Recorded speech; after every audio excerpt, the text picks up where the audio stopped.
Fujairah is witnessing heavy thunderstorms, and according to the videos circulated, the emirate is witnessing the flow of valleys and reefs as a result of large amounts of rain, which amounted to 170 millimeters of rain. The amount of precipitation is still likely to increase in the coming hours as a result of the continued heavy thunderstorms.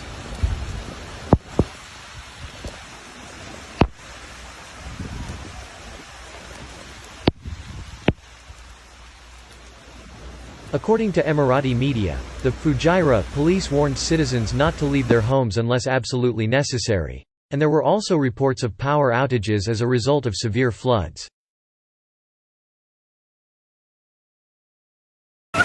حاليا هذه أجوانا في منطقة العقة وانت جاي من الفجيرة متجه إلى خورفكان. صراحة الوضع فيه خطر، هذاك عالق هناك وفي واحد عالق هناك، واللي هناك شل الوادي، الجماعة علقوا هني والحمد لله في أمان. إن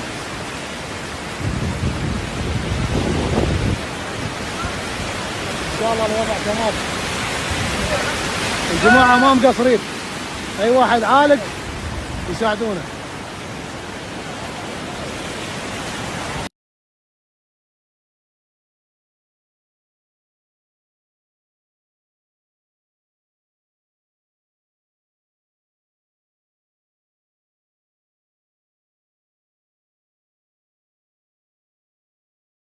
ناس طاحوا.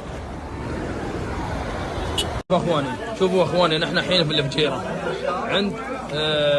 عند البترول في الفجيره، الناس غرقانه.